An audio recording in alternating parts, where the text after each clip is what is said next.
إن الحمد لله نحمده ونستعينه ونستغفره ونعوذ بالله من شرور أنفسنا ومن سيئات أعمالنا. من يهده الله فلا مضل له ومن يضلله فلا هادي له، وأشهد أن لا إله إلا الله وحده لا شريك له، وأشهد أن سيدنا وحبيبنا ومولانا محمدًا عبده ورسوله الذي أرسله بالحق بشيرًا ونذيرًا وداعيًا إلى الله بإذنه وسراجًا منيرًا. أما بعد، فقد قال الله تبارك وتعالى بعد أعوذ بالله من الشيطان الرجيم. بسم الله الرحمن الرحيم. يا أيها الناس اتقوا ربكم الذي خلقكم من نفس واحدة وخلق منها زوجها وبث منهما رجالا كثيرا ونساء واتقوا الله الذي تساءلون به والأرحام إن الله كان عليكم رقيبا. يا أيها الذين آمنوا اتقوا الله حق تقاته ولا تموتن إلا وأنتم مسلمون. يا أيها الذين آمنوا اتقوا الله وقولوا قولا سديدا يصلح لكم أعمالكم ويغفر لكم ذنوبكم، ومن يطع الله ورسوله فقد فاز فوزا عظيما. ثم أما بعد، أيها المسلمون، نقف هذا اليوم مع فريضة من فرائض الله مفروضة على كل مسلم غني أو فقير، صحيح أو مريض، ذكر أو أنثى، مقيم أو مسافر، في أمن أو في خوف. إنها قرة أعين للمتقين ومعراج المؤمنين، بل إنها قبل ذلك قرة عين سيد المرسلين نبينا محمد صلى الله عليه وسلم، أفضل الصلاة وأزكى التسليم. إخوان، إنها الصلاة يا عباد الله ركن الدين وعموده، ثاني أركان الإسلام، من تركها خرج من الملة. قال الله سبحانه وتعالى: منيبين إليه واتقوه وأقيموا الصلاة ولا تكونوا من المشركين. وقال سبحانه وتعالى: وأقيموا الصلاة وآتوا الزكاة واركعوا مع الراكعين. وقال سبحانه وتعالى: وأقيموا الصلاة وآتوا الزكاة وأطيعوا الله ورسوله لعلكم ترحمون. إخواني، اتقوا الله تبارك وتعالى. اعلموا أن بين الرجل وبين الشرك والكفر ترك الصلاة. وأيضا فقال النبي صلى الله عليه وسلم: العهد الذي بيننا وبينهم الصلاة، فمن تركها فقد كفر. اتقوا الله تبارك وتعالى وتعاونوا على البر والتقوى ولا تعاونوا على الإثم والعدوان. হাজির মুসল্লিন, আল্লাহ রব্বুল আলামিনের অসংখ্য গণিত শুকরিয়া জ্ঞাপন করি, যিনি আমাদেরকে যথাসময়ে জুম্মার সালাত আদায়ের জন্য মসজিদে হাজির হওয়ার তৌফিক দিয়েছেন, আমাদেরকে সুস্থ রেখেছেন, আমাদেরকে ইমানের উপর সাবিত রেখেছেন। সেই জন্য মহান রব্বুল আলামিনের শুকরিয়া জ্ঞাপন করি। আলহামদুলিল্লাহ হামদান কাসীরান তাইয়িবান মুবারাকান ফীহ। ইয়া রাব্বি লাকাল হামদু কামা ইয়ানবাগি লিজালালি ওয়াজহিকা ওয়া আযীমি সুলতানিক। আজকে আমরা সলাহ নিয়ে কিছু কথা বলবো, যেটা হচ্ছে আমাদের ওয়ান অফ রুকুন, ইসলামের ইমানের পরেই সর্বোচ্চ, সবচেয়ে বেশি গুরুত্বপূর্ণ এবং আল্লাহ রব্বুল আলমিনের কাছে সবচেয়ে প্রিয় যে ইবাদত, যে ইবাদতের মাধ্যমে আল্লাহ রব্বুল আলমিনের নৈকট্য লাভ করা যায়, যে ইবাদত ছেড়ে দিলে ইসলামের উপর সাবিত থাকা যায় না, যে ইবাদত ছেড়ে দিলে মানুষের এবং আল্লাহর সাথে যে সম্পর্ক সেটা বিচ্ছিন্ন হয়ে যায়, সেটা হচ্ছে আসসালাহ। আমরা সবাই জানি সলার গুরুত্ব এবং এটা নিয়ে অনেক আলোচনা হয়। আলহামদুলিল্লাহ, সলাহ আমরা মোটামুটি আমাদের ধারণা আছে, কিন্তু আমরা কিছু ইজিভাবে নেই। সলাহ কোরআন সুন্নাহ মোতাবেক যে ইচ্ছা করে নামাজকে সলাহ ছেড়ে দে, সে আসলে ইসলামের উপর সাবিত থাকে না। আয়াত দ্বারা প্রমাণিত, হাদিস দ্বারা প্রমাণিত। আল্লাহ সুবহানাহু ওয়া তাআলা সূরাতুর রুমে যে আয়াতে আমি তিলাওয়াত করেছি, আল্লাহ সুবহানাহু ওয়া তাআলা বলছেন মুনিবিনা ইলাইহি, মানে যে আল্লাহর ইত্তেবা করে, আল্লাহর অনুগত্য থাকে।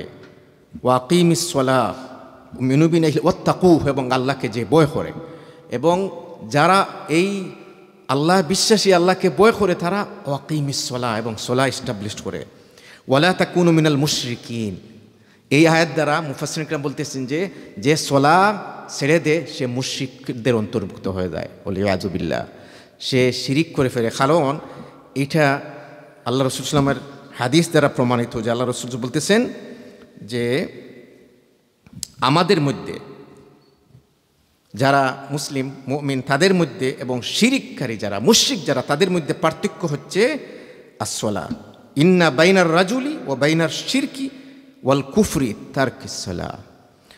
এই তারকুস সালাহ এই হাদিস দ্বারাও প্রমাণিত যে এইটাও সহিহ হাদিস। অন্য হাদিসে আল্লাহ রাসূল বলতেছেন আল আহদু আল্লাযী বাইনানা ওয়া বাইনাহুমুস সালাহ, এটা হচ্ছে আমাদের মধ্যে এবং যারা কুফরি করে তাদের মধ্যে, ফামান তারাকাহা ফাকাদ কাফার, এটা হচ্ছে আমাদের মধ্যে এবং তাদের মধ্যে পার্থক্য। এটা হচ্ছে এটা দ্বারা নির্ণয় করা হবে সলা দ্বারা যে সে কুফরির মধ্যে মুখে তাওহীদের উপর প্রতিষ্ঠিত। অন্যান্য অনেক হাদিস দ্বারা প্রমাণিত। ওমর রাদিয়াল্লাহু তাআলা আনহুকে যখন কাতল করার উদ্দেশ্যে যখন স্টাম্পিং করা হয়, আপনার ছুরিকাত করা হয়, তখন ওই অবস্থায় তিনি সলার উপরে খুবই গুরুত্ব দিয়ে বলতেছিলেন যে ইন্নাহু লা হাজ্জা লি আহাদিন ফিল ইসলামি আদাআ আস-সালাহ, যার সলা নাই তার ইসলামের মধ্যে তার কোনো অংশ নাই। আলী রাদিয়াল্লাহু তাআলা আনহুকে জিজ্ঞাসা করা হয়েছিল, ওনারা হচ্ছেন আমাদের সাহাবা একরামদের মধ্যে অন্যতম এবং খুলাফায়ে রাশিদিন, আল্লাহ রাসূল সাল্লাল্লাহু যাদেরকে বিশারত দিয়েছেন এবং যারা এই উম্মতের নেতৃত্বের সর্বোচ্চ অধিকারী, সম্মানের, ইজ্জতের, যাদেরকে আমরা অনুসরণ করতে পারি। সাহাবা একরামের অনুসরণ ছাড়া কোনোভাবেই নাজাত পাওয়া সম্ভব নয়। এবং সাহাবা একরামের মধ্যে তারা একেবারে সর্বোচ্চ, আবু বকর, ওমর, উসমান, আলী রিদওয়ানুল্লাহি তাআলা আলাইহিম আজমাইন। ওনাকে প্রশ্ন করা হয়েছিল ওয়াসালা রাজুলুন আলী ইবনে আবি তালিব রাদিয়াল্লাহু আনহু আন ইমরাআতিন লা তুসাল্লি ফাকালা আলী রাদিয়াল্লাহু আনহু মান লাম ইউসাল্লি ফাহুয়া কাফির। আলী রাদিয়াল্লাহু তাআলা আনহু বলতেছেন যে ওনাদের কাছে নিশ্চয় দলিল কোরআন এবং সুন্নাহ থেকে দলিল ভিত্তিক, সেই অনুসারে উনি বলতেছেন যে ইচ্ছা করে যে সলাহ আদায় করে না, সলাহ ছেড়ে দিয়ে, যার কাছে সলাহ নাই সে আর আপনার মুমিন থাকে না, সে কাফির। বন্ধুগণ, আমরা অনেকে সলাহ আদায় করি, কিন্তু এটা আরেকটা বিষয় যে সলাহ যথাযথভাবে আদায় না করলে আল্লাহ রাব্বুল আলামিনের কাছে সেই সলাহটা কবুল হবে না, সেই সলাহটা কবুল হয় না। এটাই বাস্তবতা। আমরা অনেকে গুরুত্ব দেই না, নম্বর 1। নম্বর 2, আমরা গুরুত্ব দিয়ে সলাহ যথাযথভাবে আদায় করি না। এটা হচ্ছে আমাদের বড় দুর্বলতা এবং এটার জন্য আমাদেরকে আফসোস করতে হবে, এটার জন্য আমাদেরকে আফসোস করতে হবে। আপনারা সচেতন সবাই এই দেশে বসবাস করেন, একটা গুরুত্বপূর্ণ অ্যাপ্লিকেশন যখন আপনি ফিল আপ করেন, এটা যথাযথভাবে যদি আপনি ফিল আপ না করেন, যথাযথভাবে যদি আপনি এটাকে পরিপূর্ণতা দান না করেন, পূর্ণ না করেন, কমপ্লিট না করেন, তো এই অ্যাপ্লিকেশনটা রিজেক্ট হয়। আপনি মনে হয় একটা ব্রিটিশ পাসপোর্টের জন্য আপনি যখন অ্যাপ্লিকেশন করেন, যথাযথ আপনি নিজে না জানলে অন্য যে জানে তার কাছে গিয়ে যথাযথভাবে যেখানে যেটা বসানোর, যেখানে আপনার সার নেম, যেখানে আপনার ফার্স্ট নেম, যেখানে আপনার প্যারেন্টস নেম, যেখানে আপনার যাবতীয় তথ্য যেখানে যেখানে আসে, সেই হুবহু যদি ওভাবে ওটা ফলো না করা হয় তাহলে এটা কমপ্লিট হয় না এবং সেটা সাকসেস হয় না। এটা আমরা সবাই জানি, অন্য অ্যাপ্লিকেশনের বেলায়ও। আর সলাহ হচ্ছে আপনার এবং আল্লাহ সুবহানাহু ওয়া তাআলার মধ্যে আল্লাহর দেওয়া এই নিয়ামত যথাযথভাবে আল্লাহ রাসূল বলতেছে, কি বলতেছেন? সল্লু কামা রাআইতুমুনি উসাল্লি, বুখারী শরীফের হাদিস। আল্লাহ রাসূল বলতেছেন আমি যেভাবে সলাহ আদায় করি, এই আমি যেভাবে সলাহ, এই আল্লাহ রাসূল যেভাবে সলাহ আদায় করেছেন, এটা সিফাতুস সলাহ দিয়ে ভরপুর, আহাদিস দিয়ে ভরপুর, সাহাবায়ে কেরামের কওল দিয়ে ভরপুর, আসার দিয়ে ভরপুর। আর সাহাবায়ে কেরামের আমল যথাযথভাবে তারা একেবারে ফটোকপি ছিলেন আল্লাহ রাসূল সাল্লামের আমলের ক্ষেত্রে। আল্লাহ রসুল সাল্লাল্লাহু আলাইহি ওয়াসাল্লাম হচ্ছেন আমাদের জন্য উসওয়াতুন হাসানা, লাকাদ কানা লাকুম ফি রাসূলিল্লাহি উসওয়াতুন হাসানা। প্রতিটি আমলের ক্ষেত্রে যদি বান্দার আমাদের মধ্যে এই অনুপ্রেরণা না থাকে, আগ্রহ না থাকে যে আমি আল্লাহ রাসূল সাল্লামের সুন্নাহ ফলো করব, তাহলে আপনি আসলে বুঝতেই পারেন নাই ইবাদতের যে কন্ডিশন, এটা ফুলফিল আপনি করতে পারেন নাই। এটা একটা কন্ডিশন যে আল্লাহর সন্তুষ্টির জন্য, আল্লাহর জন্য হবে ইবাদতটা। আর সেকেন্ড কন্ডিশন হচ্ছে আল্লাহ রাসূল সাল্লামের পন্থা অবলম্বন করবেন। এজন্য আমরা যদি শুরু করি যে কোন জায়গা থেকে আমরা মিস্টেক আরম্ভ হয়। যেমন আমরা যখন নামাজে আসি তখন আল্লাহ রাসূল সাল্লাল্লাহু আলাইহি ওয়াসাল্লাম কি বলতেছেন আমাদের জন্য, নামাজের পূর্বের কথা আমি বলতেছি। আল্লাহ রাসূল সাল্লাল্লাহু আলাইহি ওয়াসাল্লাম বলতেছেন লা তা'তি সলাতা মাশরুআন, মানে তাড়াতাড়ি করে তাড়াহুড়া করে তোমরা নামাজে আয়ো, আলাইকা বিস-সাকিনা, শান্তশিষ্টভাবে আসো। আবু হুরায়রা রাদিয়াল্লাহু আনহু বলতেছেন যে ইদা উকিমাতিস সালাহ ফালা তা'তুহা ওয়া আনতুম তাসউন, তোমরা দৌড়ে আসো না, ওয়ালাকিন ইতুহা ওয়া আনতুম তামশুন, হেঁটে আসো, মানে শান্তশিষ্টভাবে আসো। ওয়া আলাইকুমুস সাকিনা ফামা আদরাকতুম ফাসাল্লু, যা ইমামের সাথে যা পাও তা পড়ো এবং যা ফাত হয়ে যায় অর্থাৎ যেটা মিস করে ফেলো, ওয়ামা ফাতাকুম ফাআতিম্মু, যা মিস হয়ে গেছে ইমামের সাথে এসে পুরা হয়তো এক রাকাত পান নাই বা 2 রাকাত পান নাই, সেটা আপনি নিজে পরিপূর্ণ করেন। ফাআতিম্মু, আপনি নিজে নিজে ফুলফিল করবেন, তাড়াহুড়ার কোনো প্রয়োজন নেই। আমরা অনেকে এমনভাবে দৌড়ে আসি, নামাজ ইমাম রুকুতে চলে গেছেন, মনে হইতেছে যে এমনভাবে আসতেছেন রাশ করে, এমন দৌড়ে আসতেছেন, এটা মিস হইলেও আপনার জন্য কোনো গুনাহ নাই, বরং আল্লাহ রাসূল সাল্লাল্লাহু আলাইহি ওয়াসাল্লামের হাদিস মিস, আপনার আল্লাহ রাসূল সাল্লাল্লাহু আলাইহি ওয়াসাল্লামের আদেশ মিস করলে আপনার জন্য গুনাহ। আল্লাহ রাসূল বলতেছেন আস্তে করে আসো, সাকিনার সহিত আসো, ট্রাঙ্কুয়ালিটির সহিত আসো। আপনি আল্লাহর রসুলের এই ঘোষণা না মানার কারণে আপনি গুনাহগার হবেন, বরং যেটা ছুটে গেছে, যেটা মিস হয়ে গেছে, এটা পরে আপনি সালাম ফিরানোর পরে আপনি নিজে পরিপূর্ণ করবেন, নিজে আপনার নামাজ পূর্ণ করবেন শান্তশিষ্টভাবে, সেটাই হচ্ছে নিয়ম। তারপরে হচ্ছে আল্লাহ রাসূল সাল্লাল্লাহু আলাইহি ওয়াসাল্লামের প্রকাশ্য ঘোষণা, এবং এটা খুবই সিনসিয়ার ছিলেন সাহাবায়ে কেরামরা। আমরা কিন্তু অনেকে এটা আজকাল দেখি, আলহামদুলিল্লাহ আমাদের মসজিদে আমি বলতে পারি আল্লাহ শুকুর, আমি দেখেছি আমাদের মুসল্লিরা সচেতন, কিন্তু অন্যান্য মসজিদে অনেক গেলে দেখা যায় নেক্সট পারসন সিগারেট খেয়ে আসছে, এত দুর্গন্ধ বা অন্য স্মেল, যেটা আসলে দুঃখজনক এবং লজ্জাজনক। আল্লাহ রাসূল সাল্লাল্লাহু আলাইহি ওয়াসাল্লাম বলছে এমনিই তো আমরা মুসলমান, তহুর শত্রুল ঈমান, পবিত্রতা, এই পবিত্রতা শুধু কাপড়ের পবিত্রতা নয়, শরীরের পবিত্রতা, মনের পবিত্রতা এবং বাহ্যিক পবিত্রতা।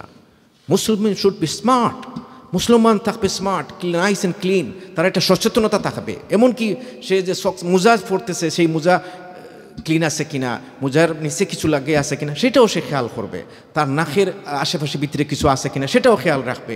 মুসলমান সচেতন, সবসময় সচেতন, কিন্তু আনফর্চুনেটলি আমরা আজকাল দেখি অনেকে এইগুলো আমরা খেয়াল করি না।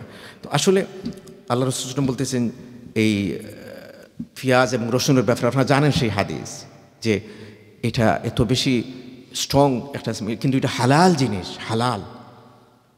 এটার ব্যাপারে আল্লাহ রাসূল বলতেছেন এটা খেয়ে মসজিদে আসো না, অন্যের জন্য এটা কষ্টকর হবে। বিশেষ করে আল্লাহ রাসূল বলতেছেন যে ফাইনাল মালাইকাতি তাতাআযা, তোমরা এটা গন্ধটা মালাইকা মসজিদের মধ্যে ফেরেশতারা থাকেন, তাদের জন্য এটা কষ্টকর হয়, তারা এটা ডিসলাইক করেন, তারা এটা ঘৃণা করেন।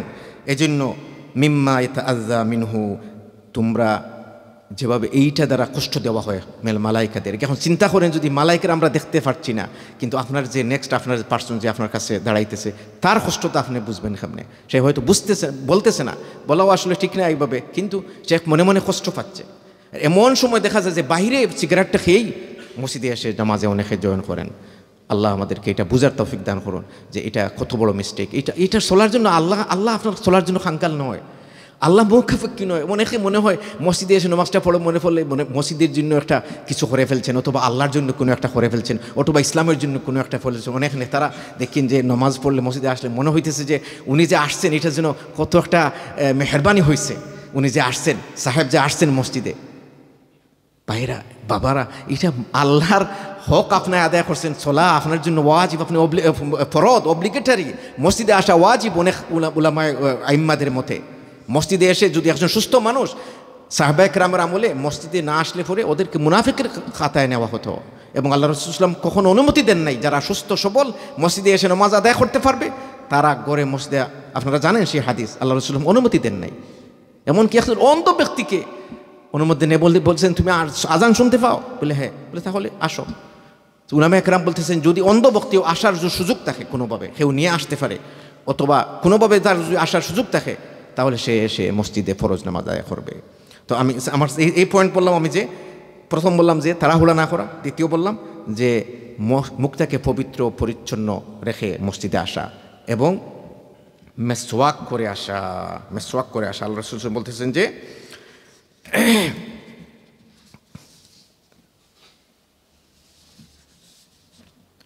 মান ইগতাসালা ইয়াউমুল জুমআ, যে আরেকটা হাদিসে ইয়াউমুল জুমআতে প্রত্যেক বালিগ যারা প্রত্যেক তাদের জন্য ওয়াজিব গোসল করা, এটাও হাদিস দ্বারা প্রমাণিত। আল্লাহ রাসূল বলতেছেন যে মান ইগতাসালা ইয়াউমুল জুমআতি ফাতাতাহহারা মাস্তাতা, যতটুকু সম্ভব পবিত্রতা অর্জন করা, সুম্মা আদ্দাহানা মানে আপনার আতর লাগানো বা আপনার যতটুকু সুগন্ধি, আও তৈবিন বাইতিহি যতটুকু ঘর থেকে আপনার ইয়ে আসা, সুম্মা রাহা ইলাল জুমআতি ওয়ালাম ইয়াফুক বাইনা ইসনাইন সুম্মা সাল্লা মা বাদালাহু, মসজিদে আসলেন, ইমাম খুতবা দেওয়ার আগ পর্যন্ত যতটুকু সম্ভব আপনার নামাজ পড়লেন 2 রাকাত করে। তারপরে যখন ইমাম দাঁড়িয়ে গেলেন তখন ফেরেশতারা বন্ধ করে দেন খাতা। আপনারা জানেন যে একেবারে আপনার উট থেকে নিয়ে গরু, তারপরে ছাগল, তারপরে মুরগি, এইভাবে সওয়াব দেওয়া হয়। একেবারে শেষ হচ্ছে আপনার বেউদ এগের সওয়াব দেওয়া, সদকা করার দান সওয়াব লেখা হয়। তারপরে যখন সে কথা বলে না, একেবারেই নিশ্চুপভাবে বসে থাকে, গফির লাহু মা বাইনাহু ওয়া বাইনাল জুমআতিল উখরা, এক জুম্মা থেকে আরেক জুম্মার বাইনে তার যে ছোটোখাটো গুনাহ ছিল আল্লাহ মাফ করে দেন। সুবহানাল্লাহ, সুবহানাল্লাহ, এত বড় মর্তবা আমাদের জন্য। তারপরে মসজিদে এসে, মসজিদের ভিতরে এসেই আমরা 2 রাকাত নামাজ পড়বো।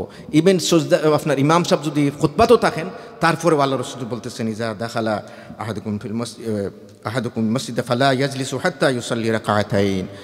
অনেক আরও অন্যান্য হাদিস দ্বারা প্রমাণিত যে আল্লাহ রাসূল বলেছেন, এমনকি বসে গেছেন একজন, বলছেন দাঁড়াও নামাজ 2 রাকাত পড়ো। এটা মসজিদের আদব, মসজিদের এটা অনেক মসজিদের খাজনার মতো আর, যে মসজিদে এটা আসছেন আপনি মসজিদ 2 রাকাত নামাজ পড়ে বসবেন।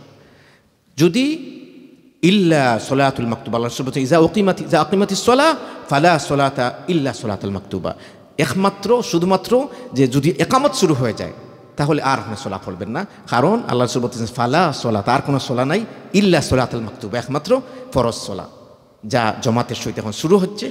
এখন যদি কেউ যদি আগে 1 রাকাত পড়ে ফেলেন তাহলে তাড়াতাড়ি আরেকটা রাকাত পড়ে 2 রাকাত করে সালাম ফিরিয়ে নেবেন। আর যদি উনি দাঁড়িয়ে গেছেন কিন্তু এখনও রাকাত রুকুতে যান নাই, আল্লাহ রাসূল বলতেছেন তুমি নামাজ ভেঙে ফেলো, নামাজ ভেঙে ফরজ নামাজে কাতারে শামিল হয়ে যাও।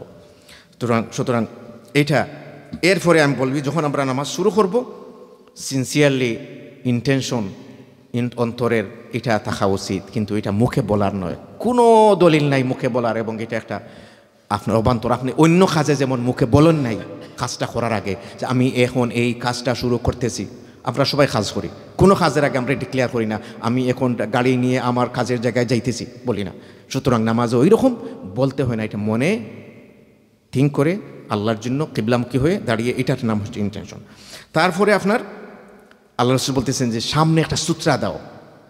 আল্লাহ রাসূল সাল্লাল্লাহু আলাইহি ওয়াসাল্লাম ইযা সাল্লা আহাদুকুম ইলা সুরতিন ফালিয়াদনু মিনহা লা ইয়াকতাউ আশ-শাইতানু আলাইহি সালাতুহু, মানে আমরা খালি জায়গায় নামাজ পড়ি, একটা সূত্রা, সামনে একটা সূত্রা, আমরা জানি আমাদের মসজিদে যেমন এইরকম সূত্রা রাখা আছে। আর ইমামের সূত্রা সকলের জন্য, ইমাম যদি সামনে যেমন এই যে ওয়াল আছে এটা সূত্রা, সকলের জন্য এটা সূত্রা হয়ে যায়, পর্দা হয়ে যায়। এটা একটা অন্য সময় যখন চেষ্টা করব আপনার একটা পিলারের পিছনে, পিলারকে সামনে রেখে, অথবা সামনে একটা চেয়ার, অথবা সামনে একটা কিছু, অর্থাৎ খোলা জায়গায় যেন আমরা যে সামনে দিয়ে মানুষ ক্রস করবে এরকম যেন না হয়, শয়তান এটা ডিস্টার্ব দেয়। তাহলে আর এটাও আমরা জানলাম যে সূত্রাটাও আসলে ইম্পর্টেন্ট। তারপরে দখলিল মসজিদের কথা বললাম, জুম্মাতে এসে যেন কথা না বলি। যদি এমনকি আল্লাহ রাসূল বলতেছেন ইযা কুলতা লিসাহিবিকা আনসিত ইয়াউমুল জুমআতি ওয়া ইমামু ইয়াকতুব ফাকাদ লাগাউতা, আপনার সাথীকে যদি আপনি বলেন যে সে কিছু করতেছে, আপনি বলতেছেন স্টপ করো, আপনি বলতেছেন কথা বলিও না, আপনি তাকে কিছু বলতেছেন, আল্লাহ রাসূল বলতেছে তাহলে তুমি একটা গুনাহ, তুমি একটা বদি, একটা নেকি, একটা নেকির পরিবর্তে একটা গুনাহ তুমি অর্জন করলে, অর্থাৎ কিছু বলা যাবে না। হ্যাঁ, যদি ওলামা একরাম বলতেছেন যে এমন কিছু হয় যে হেলথ অ্যান্ড সেফটির বিষয় হয়, কমিউনিটির কোনো ইস্যু হয়, বা এই জুম্মার কোনো ইস্যু হয়, এটা লিখিত আকারে বা একেবারে সংক্ষিপ্ত আকারে যেটা হার্মফুল কিছু এটা জানিয়ে দেওয়া, এটার জন্য হয়, এটা সমস্যা নেই, আল্লাহু আলাম। তারপরে যখন সলা আমরা শুরু করব তাকবীরে তাহরিমা দিয়ে, আল্লাহ রাসূল বলতেছেন সলা শুরু হবে তাকবীরে তাহরিমা দিয়ে, এটা প্রকাশ্য বলতে হবে আল্লাহু আকবার।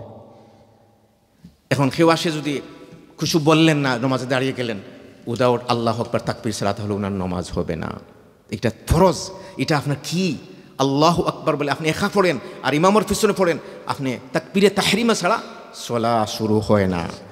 তারপরে সূরা ফাতিহা, সূরা ফাতিহা এটা আমরা জানি যে আল্লাহ রাসূল সাল্লাল্লাহু আলাইহি ওয়াসাল্লাম হাদিস দ্বারা প্রমাণিত যে সূরা ফাতিহা ছাড়া সলা কমপ্লিট হয় না।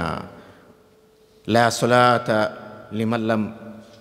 লিমান লাম ইয়াকরা বিফাতিহাতিল কিতাব, তার নমাজ কমপ্লিট নয়, পরিপূর্ণ নয় যে সলাতে সূরা ফাতিহা পড়ে না। সূরা ফাতিহা পড়া ফরজ প্রত্যেকের জন্য। এখন প্রশ্ন আসবে যে জামাতে যখন আমরা পড়ি তখন ইমামের পিছনে, এটার সহজ সমাধান হচ্ছে ইমাম যখন আপনার লাউডলি পড়বেন তখন কান পেতে শুনবেন, মনোযোগ সহকারে শুনবেন। ইমামের পিছনে সূরা ফাতিহা পড়তে হবে না যখন উনি জুড়ে পড়তেছেন। কিন্তু যখন উনি জোহরের নামাজ, আসরের নামাজ, তখন আপনাকে অবশ্যই পড়তে হবে, অবশ্যই পড়তে হবে।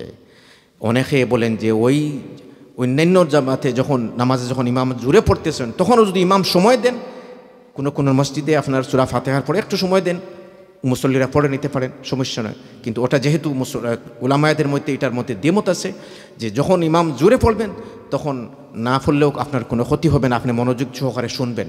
কিন্তু ইমাম বাকি দুই রেখাতে জোহরের এশার মনে করেন বাকি দুই রেখাতে ইমাম পড়তেছেন না, আপনি তখন সূরা ফাতিহা পড়বেন, সূরা ফাতিহা পড়বেন।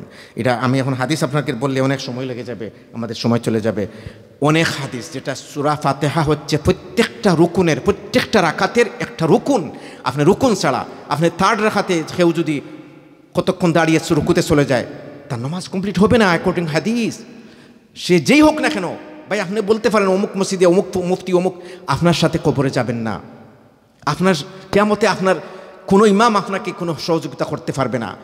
আপনি যা শহীদ দলিল ভিত্তিক হাদিস এটা মানবেন। সাহাবায়ে কেরাম কোনো নামাজ নাই আল্লাহ রাসূল সূরা ফাতিহা ছাড়া। আল্লাহ রাসূল নিজে বলতেছেন, আপনি অন্য কথা কার কথা মানবেন? আপনি আল্লাহ রাসূল সাল্লাল্লাহু আলাইহি ওয়াসাল্লাম বলতেছেন যে লা সলাতা লিমান লাম ইয়াকরা বিফাতিহাতিল কিতাব। অন্য হাদিসে আল্লাহ রাসূল বলতেছেন যে লাম ইয়াকরা বিহা বিউম্মিল কুরআন ফাহিয়া খিদাজুন গায়রু তামামিন, মানে আনকমপ্লিট। বারবার বলতেছেন যে সূরা ফাতিহা ছাড়া নামাজ আনকমপ্লিট। এখন আপনি থার্ড রাকাতে ফোর্থ রাকাতে আপনি নিজে পাঠ করবেন। তারপরে অনেকে আমরা আমিন বলি না। আল্লাহ রাসূল সাল্লাল্লাহু আলাইহি ওয়াসাল্লামের সহিহ হাদিস দ্বারা প্রমাণিত, ইযা আম্মানাল ইমামু ফাআমিনু, যখন ইমাম আমিন বলবেন তোমরাও আমিন বলবে। ফাইন্নাহু মান ওয়াফাকা তামিনুহু তামিনুল মালায়েকাতি গুফিরা লাহু মা তাকাদ্দামা মিন যামবি, যখন ইমাম আমিন বলবেন মালায়েকা যারা আছে, ইনজিল যারা আছে তারাও আমিন বলবে, আপনারাও যখন আমিন বলবেন একসাথে হয়ে গেলে সবার গুনাহ আল্লাহ রাব্বুল আলামিন মাফ করে দেন। সুবহানাল্লাহ। এই আমিন আমরা অনেক সংকীর্ণতা করি। তবে হ্যাঁ, জোরে এবং আস্তের ব্যাপারে আমি কাউকে বাধ্য করতেছি না, এই হাদিসটা প্রমাণিত জোরে বলা। এখন আরও অন্যান্য দলিল দ্বারা আছে আস্তে পড়া, আপনি আস্তে বলেন, কোনো অসুবিধা নেই, আমরা এটা নিয়ে ঝগড়া করতে চাই না। যে মসজিদে আস্তে পড়েন আপনি আস্তে পড়েন, কিন্তু যে মসজিদে জোরে পড়া হয় আপনি কেন জোরে পড়তেছেন না? সমস্যাটা কোথায়? যে মসজিদে জোরে আমিন বলতেছে আপনি বলেন, আপনার এবং মালায়েকা ইনজিল এবং অন্যান্য সবার যদি একত্রিত হয়ে যায় আপনার গুনাহটা মাফ হয়ে গেল। সুবহানাল্লাহ। আপনি মনটা সংকীর্ণ করবেন কেন? মনটা ওপেন রাখেন, আলহামদুলিল্লাহ, যেখানে যেটা আছে সেখানে সেটাকে নিয়ামত হিসেবে গ্রহণ করেন। যেহেতু উলামাদের মধ্যে এটা নিয়ে মতভেদ আছে, আমরা প্রত্যেকটাকে সম্মান করি। যেখানে আস্তে বলা হচ্ছে আপনি আস্তে বলবেন। অনেকে বলে না, আস্তেও তো বলবেন আপনি, কিন্তু অনেক দেখবেন বলে দোয়ালিন বলেই সূরা শুরু করে দিচ্ছে, আমিন বলতেছে না, এটা রং। তারপরে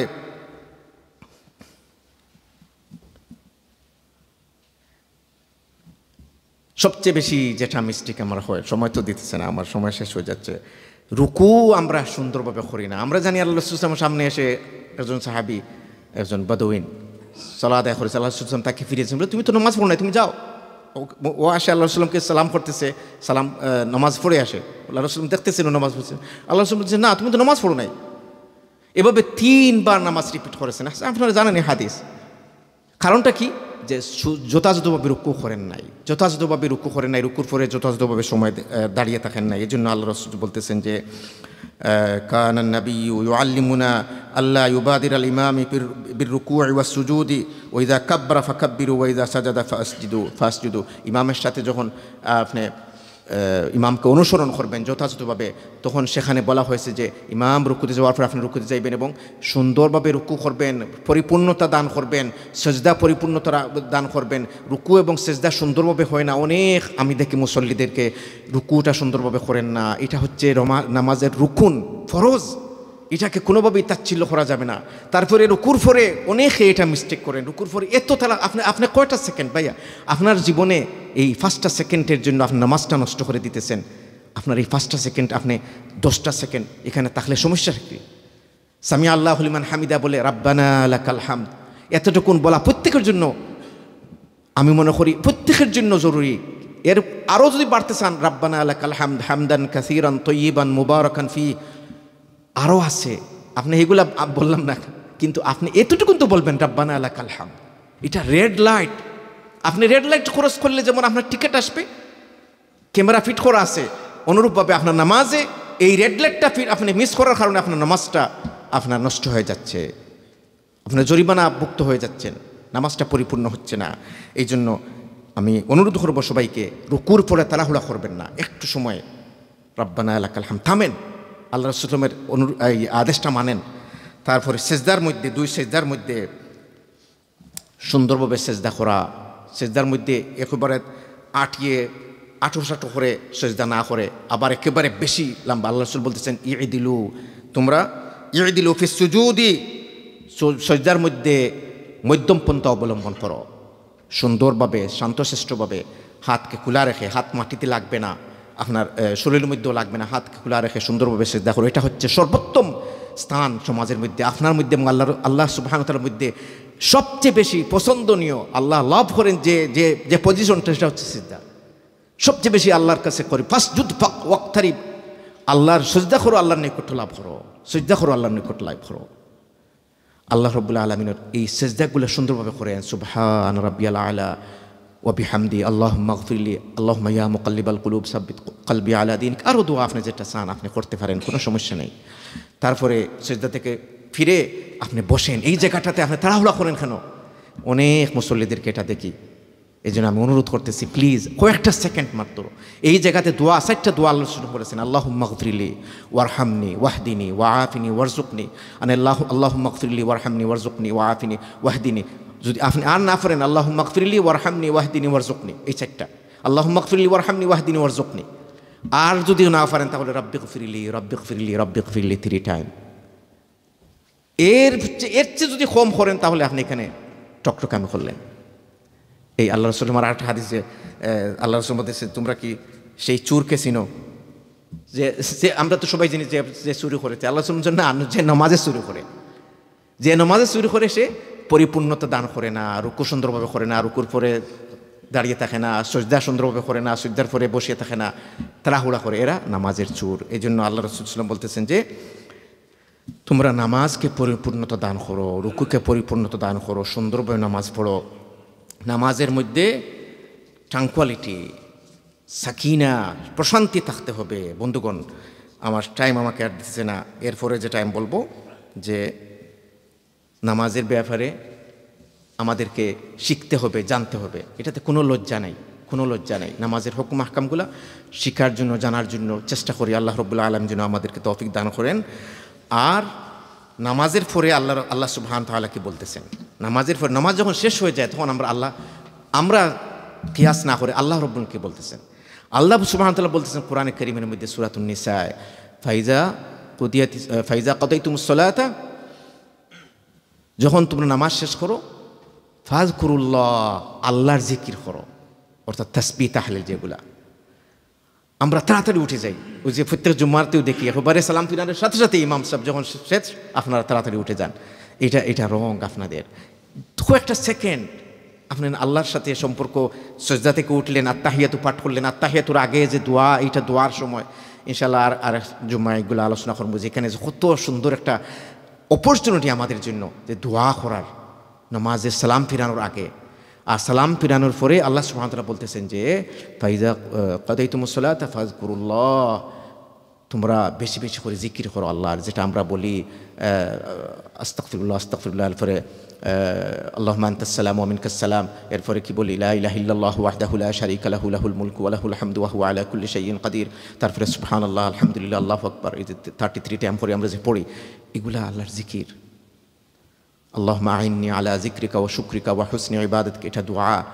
আমরা আল্লাহ রাসূল সাল্লাল্লাহু আলাইহি ওয়াসাল্লাম বলতেছেন যে এই দোয়া প্রত্যেক ফরজ নামাজের পরে আল্লাহুম্মা আইন্নি আলা যিকরিকা ওয়া শুকরিকা ওয়া হুসনি ইবাদাতিকা, আল্লাহ আমাকে তৌফিক দান করো, আমি যেন আপনার যথাযথভাবে শুকরগুজার হতে পারি, আপনার শুকর আদায় করতে পারি, এবং যথাযথভাবে আমি ইবাদত বন্দিকে করতে পারি, আপনার জিকির আদায় করতে পারি। আল্লাহ সুবহানাহু ওয়া তাআলা আমাদের সবাইকে সালাত যেন যথাযথভাবে আল্লাহ রাসূল সাল্লাল্লাহু আলাইহি ওয়াসাল্লামের সুন্নাহ মোতাবেক পড়ার চেষ্টা করার তৌফিক দান করেন। আল্লাহ রাব্বুল আলামিন যেন সলার মহব্বত আমাদেরকে দান করেন, কারণ সলার যে মহব্বত নাই, আপনি বুঝতে হবে আপনার ইমানের মহব্বত, আপনার ইমানের যে সৌন্দর্য, আপনার অন্তরের মধ্যে যে নূর, এই নূরের কমতি আছে, এটাকে আপনি লুক আফটার করার জন্য আপনার চেষ্টা করতে হবে, এটাকে বৃদ্ধি করার জন্য আপনাকে চেষ্টা করতে হবে। আল্লাহ সুবহানাহু ওয়া তাআলা আমাদের সবাইকে মাগফিরাত দান করুন। ওয়া আখিরু দাওয়ানা আলহামদুলিল্লাহি রাব্বিল আলামিন। আস্তাগফিরুল্লাহ লি ওয়া লাকুম সাইল মুসলিমিন ফাস্তাগফিরুহু ইন্নাহু হুয়াল গফুরুর রাহিম।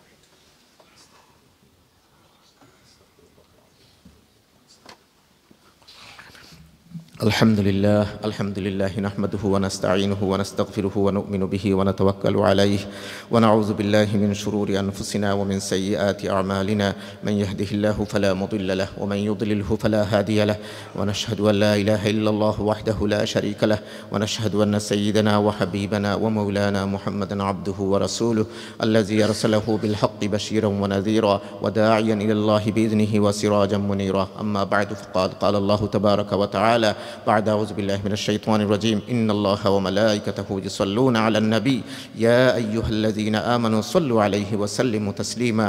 اللهم صل وسلم وبارك على عبدك ونبيك محمد. اللهم صل على محمد وعلى آل محمد كما صليت على إبراهيم وعلى آل إبراهيم إنك حميد مجيد. اللهم بارك على محمد وعلى آل محمد كما باركت على إبراهيم وعلى آل إبراهيم إنك حميد مجيد. اللهم ربنا ظلمنا أنفسنا وإن لم تغفر لنا وترحمنا لنكونن من الخاسرين. اللهم اغفر لنا واعف عنا وارحمنا يا كريم، واحفظنا من كل بلاء الدنيا وعذاب الآخرة. اللهم إنا نسألك العفو والعافية في الدنيا والآخرة. اللهم استر عيوبنا واغفر ذنوبنا واشف مرضانا وارحم ميتنا وميت المسلمين والمسلمات. اللهم أعز الإسلام والمسلمين وأذل الشرك والمشركين ودمر أعداءك أعداء الدين. اللهم انصر عبادك الموحدين يا رب العالمين. اللهم اشف مرضانا ومرضى المسلمين يا شافي الأمراض يا أرحم الراحمين. ربنا تقبل منا إنك أنت السميع العليم وتب علينا إنك أنت التواب الرحيم. بفضل سبحان ربك رب العزة عما يصفون وسلام على المرسلين والحمد لله رب العالمين. وأقم الصلاة.